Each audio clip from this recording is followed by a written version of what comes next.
कोई कैकेयी को कभी दोष मत देना। मां कैकेयी को अयोध्या में कोई ऐसा प्रेमी नहीं था जैसी मां कैकेयी प्रेमी थी, क्योंकि रघुनाथ जी का वियोग, भरत जी का वियोग, महाराज दशरथ का वियोग, पूरे अयोध्या वासियों की निंदा का पात्र बनकर राम जी की इच्छा की पूर्ति की।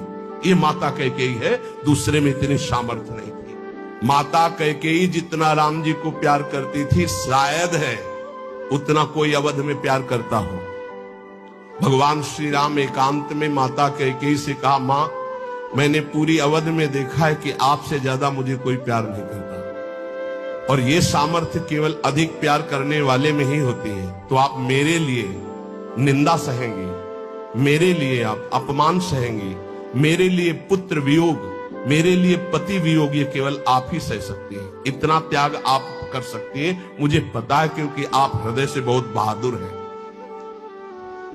देवासुर संग्राम में साथ गई थी कैकेयी जी महाराज चक्रवर्ती सम्राट दशरथ के।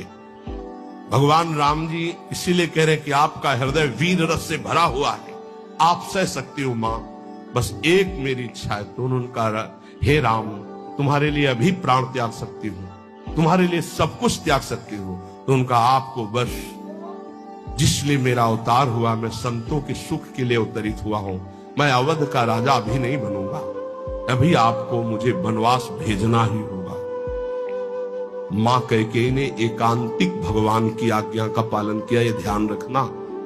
कैकेयी जी का हृदय बहुत रघुनाथ जी के प्रेम में डूबा, ये कोई नहीं जानता।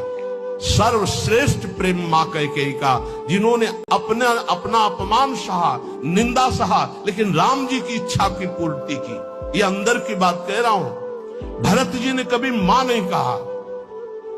जब राम जी वापस अयोध्या आए तो उन्होंने कहा, बेटा तुम्हारी पूरी बात मानी थी, पर मैं एक बात नहीं सह सकती। अपने पति का वियोग सह गई, लेकिन मेरे भरत ने आज तक मां नहीं कहा। बेटा अब मेरी इच्छा एक बार मां कहला दो।